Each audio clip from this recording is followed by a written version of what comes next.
우리 마태복음 25장 우리 14절에서요. 우리 30절까지의 말씀인데요. 우리 한 절씩 교독하시고 마지막 절 30절은 함께 읽도록 하겠습니다. 제가 먼저 14절의 말씀을 읽습니다. 또 어떤 사람이 타국에 갈 때 그 종들을 불러 자기 소유를 맡김과 같으니 각각 그 재능대로 한 사람에게는 금 5달란트를, 한 사람에게는 2달란트를, 한 사람에게는 1달란트를 주고 떠났더니 5달란트 받은 자는 바로 가서 그것으로 장사하여 또 5달란트를 남기고 2달란트 받은 자도 그같이 하여 또 2달란트를 남겼습니다. 1달란트 받은 자는 가서 땅을 파고 그 주인의 돈을 감추어 두었더니 오랜 후에 그 종들이 주인이 돌아와 그들과 결산할세. 5달란트 받았던 자는 5달란트를 더 가지고 와서 이르되 주인이여 내게 5달란트를 주셨는데 보소서 내가 또 5달란트를 남겼나이다. 그 주인이 이르되 착하도다 착하고 충성된 종아 내가 적은 일에 충성하였음에 내가 많은 것을 내게 맡기리니 내 주인의 즐거움에 참여할지어다 하고 2달란트 받았던 자도 와서 이르되 주인이여 내게 2달란트를 주셨는데 보소서 내가 또 2달란트를 남겼나이다. 그 주인이 이르되 잘하였도다 착하고 충성된 종아 내게 적은 일을 충성하였음에 내가 많은 것을 내게 맡기리니 내 주인의 즐거움에 참여할지어다 하고 1달란트 받았던 자는 와서 이르되 주인이여 당신은 굳은 사람이라 심지 않은 데서 거두고 해치지 않은 데서 모으는 줄을 내가 알았으므로 두려워하여 나가서 당신의 달란트를 땅에 감추어 두었었나이다. 보소서 당신의 것을 가지셨나이다. 그 주인이 대답하여 이르되 악하고 게으른 종아 나는 심지 않은 데서 거두고 해치지 않은 데서 모으는 줄로 너가 알았느냐? 그러면 너가 마땅히 내 돈을 취리하는 자들에게나 맡겼다가 내게 돌아와서 내 원금과 이자를 받게 하였을 것이니이다 하고 그에게서 그 1달란트를 빼앗아 10달란트 가진 자에게 주라.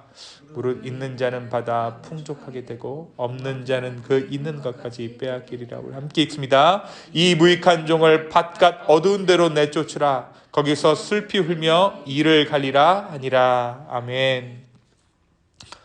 우리가 어제 말씀에서 종말의 때를 비유로 말씀하시는 예수님을 함께 나누었습니다. 예수님은 제자들에게 신랑을 맞이하러 간 10처녀의 비유를 나누시면서 이 마지막 때가 어떻게 올 것이며 또 이 마지막 때를 어떻게 맞이해야 하는 것인가에 대해서 우리에게 말씀해 주셨어요. 그것은 다름 아닌 슬기로운 처녀들이 기름을 예비함으로 마땅히 할 일을 함으로 예수님을 기다렸던 것처럼 그 신랑을 기다렸던 것처럼 마지막 때에 이 땅의 교회들이 마땅히 해야 할 그 일을 해야 한다라고 우리가 어제 말씀을 통해 깨닫게 되었습니다. 그 일이 무엇입니까? 말세에 사랑이 사라진다고 했는데 그렇다면 이 교회가 마지막 때에 해야 할 일은 사랑하는 일이겠죠. 그 사랑을 보존하는 일일 것이에요. 우리 마지막 때에 이 슬기로운 처녀들과 같이 정말 다시 한번 우리의 마음 가운데 하나님의 지혜가 있기를 예수님의 이름으로 축원합니다. 오늘 말씀은 계속해서 이 마지막 때를 비유로 말씀하세요. 이 비유의 내용은 우리가 잘 알고 있는 내용이죠. 어떤 사람이 여행을 떠나면서 자기 종들을 불러 재산을 맡깁니다. 총 3명의 종에게 5달란트, 2달란트, 1달란트를 주었습니다. 참고로 예수님 당시 1달란트는 성인 노동자의 약 20년의 임금에 해당합니다. 그러니까 우리 연봉의 20년 곱하기 20 하시면 돼요. 그러니까 굉장한 돈이죠. 뭐 그냥 넉넉히 잡아서 적게 잡아서 굉장히 적게 잡아서 우리가 한 3천만 원 정도로 연봉을 잡았으면 6억 원 정도.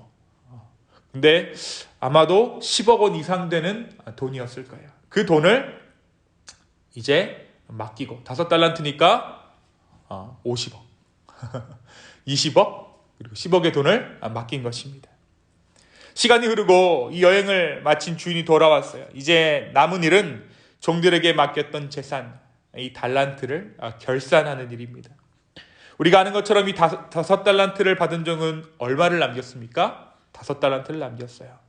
2달란트 받았던 종은 역시 2달란트의 수익을 냈습니다. 문제는 이 한 달란트 받은 종입니다. 이 한 달란트 받은 종이 얼마를 남겼습니까? 하나도 남기지 않았죠.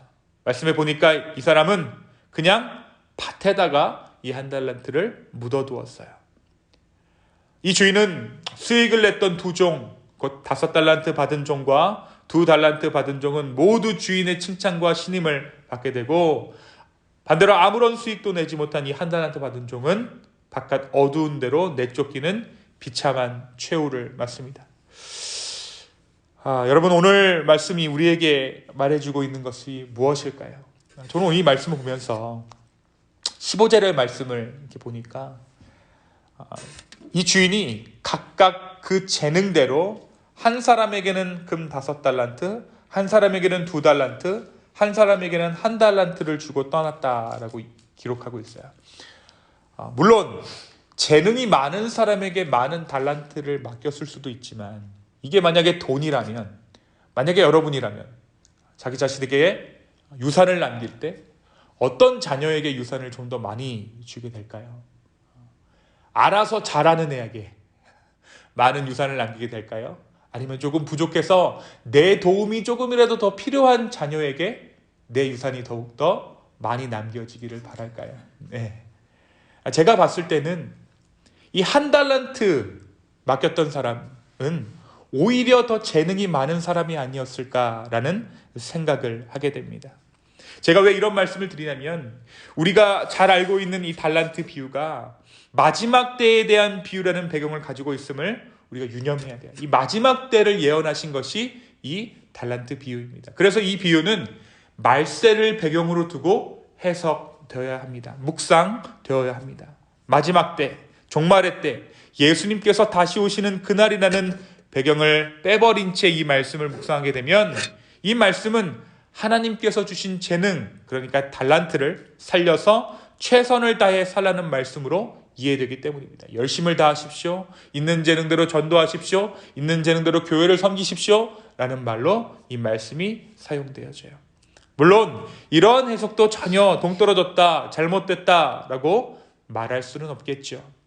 하지만 이 말씀은 종말이라는 배경 안에서 해석될 때 더욱 깊은 의미로 우리에게 다가옵니다. 사실 이 말씀은 예수님, 다시 말해 복음을 받아들인 이스라엘 민족의 태도에 대한 강한 비판이 담겨있는 비유예요. 하나님 나라를 이 땅에 이루라는 사명을 가장 먼저 받은 민족이 어디입니까? 이스라엘 민족이죠. 심지어 메시아이신 예수님은 다윗의 혈통을 따라 이스라엘 민족으로, 유대인으로 이 땅 가운데 오셨어요. 그러나 그들이 어떻게 이 예수님을, 어떻게 이 복음을 대했습니까? 그들은 예수님을 묻었어요. 땅에 묻어버린 거예요. 그들은 율법이라는 것을 붙잡고는 그것만 지키면 하나님의 마음을 흡족해 할 수 있을 것이라고 여겼어요. 사실 이렇게 여기지 않았을지도 몰라요. 이들의 더 큰 목적은 이 율법을 통해서 이스라엘 백성들을 자신들이 하나님이 돼서 조종하고 싶었던 거예요.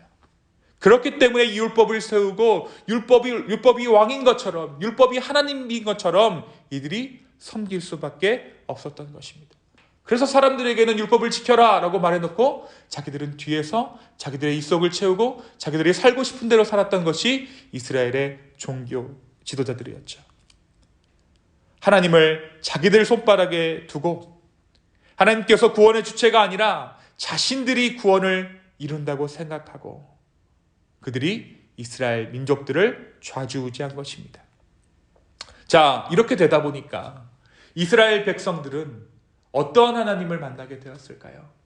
오늘 말씀 이야기한 것처럼 무자비한 하나님, 가혹한 하나님을 만날 수밖에 없는 거예요.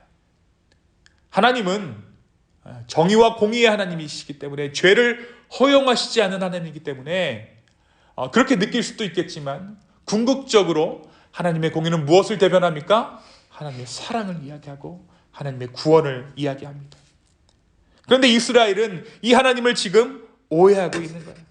겁주는 하나님, 가혹한 하나님, 무자비한 하나님을 만들어서 이스라엘 백성들은 소위 종교 지도자들이 지금 마음대로 주물러주고 있는 것이죠. 그렇습니다. 오늘 이 비유에서 돌아온 주인이 이 한 달란트 맡은 종을 무엇이라고 질책합니까? 너가 나를 오해했다라는 거예요. 네가 나를 이런 주인이라고 생각했다라는 것이죠. 마침내 예수님께서 다시 이 땅 가운데 오실 때 우리에게 어떤 말씀을 하실까요? 너가 나를 알았구나. 그래서 나에게 충성되이 행하여 주었구나. 오늘 이 종들에게 이 주인이 와서 해주는 이 말 중에 우리가 들어마땅할 말이 무엇일까 생각해보는 이 아침 되었으면 좋겠습니다. 주인에 대한 오해가 한 달란트를 땅에 묻어둘 수밖에 없게 만들었듯 하나님에 대한 오해가 예수 그리스도를 하나님의 아들로 받아들이지 못하게 한 것입니다. 사랑하는 성도 여러분, 하나님에 대한 올바른 이해, 이것이 우리에게 필요합니다. 그분에 대한 오해는 잘못된 구원을 바라게 해요. 잘못된 구원을 쫓아가게 됩니다. 우리가 그렇다면 어떻게 하나님을 새롭게 이해할 수 있습니까? 오늘 이 아침 성령으로 말미암아 그 예수 그리스도의 인도하심을 따라 아버지 되신 하나님을 향한 새로운 은혜가 우리의 삶 가운데 다가올 수 있습니다. 바로 그때에 우리가 대하는 사람들을 통해 하나님을 이해하게 되고 내가 하고 있는 신앙생활을 통해 하나님을 이해하게 되고 무엇보다 이 말씀을 새롭게 이해하게 됨으로써 우리가 하나님을 새롭게 이해하게 되는 줄로 믿습니다. 그 은혜를 전하십시오. 우리가 5달란트 받고 2달란트 받고 1달란트를 받았다고 할지라도 그것은 우리가 이룰 수 없는 것을 주님께서 주신 것과 같아요. 1달란트도 굉장히 큰 은혜입니다. 오늘 말씀을 보니까 이 1달란트 받은 자가 저 사람은 2달란트 받고 저 사람은 5달란트 받아서 나는 1달란트를 남기지 못했습니다 라고 말하지 않아요. 이 종이 지금 오해하고 있는 것은 이 주인에 대한 마음이에요. 사랑하는 성도 여러분, 오늘 우리가 받은 이 달란트를 나눌 수 있기를 원합니다. 이 달란트란 다름 아닌 구원받은 성도들을 의미하기도 할 것이고 주 안에서 누리는 구원의 기쁨이기도 할 것입니다. 몇 달란트를 받았는가가 중요한 것이 아니라 그 달란트를 주신 주님이 어떠한 분이신가를 알아 오늘 하루도 주어진 삶 안에서 그분의 복음을 전하며 그분의 은혜를 누리며 살아갈 수 있는 저와 여러분 되기를 예수님의 이름으로 축원합니다. 이 시간 함께 기도하겠습니다. 아버지 하나님, 오늘 우리에게 은혜 주셔서 감사합니다. 주님, 우리가 하나님을 오해했습니다. 아직도 하나님을 모르고 있는지도 모르겠습니다. 알았다가도 모르게 되는 경우도 많습니다. 주님, 오늘 이 아침에 우리 가운데 성령으로 새롭게 하셔서 하나님을 알게 하여 주십시오. 정말 그래서 우리가 하나님을 잘 모르기 때문에 악하고 게으른 종이 되는 것이 아니라 하나님 아버지의 마음을 헤아려 착하고 충성된 종들 다 될 수 있도록 주여 우리의 삶을 축복하여 주시고 우리의 삶을 주여 은혜로 채워 주시옵소서. 주님, 오늘 이 아침에 정말 졸린 눈을 부비며 아버지 앞에 나온 당신의 백성들이 있습니다. 주님, 이들의 기도를 들어주시고 무엇보다 이들 가운데 예수님 만나오는 놀라운 은혜가 오늘 이 아침에 있게 하여 주시옵소서. 감사합니다. 이 모든 말씀 살아서 역사하시는 예수님의 이름으로 기도하였습니다. 아멘. 아멘.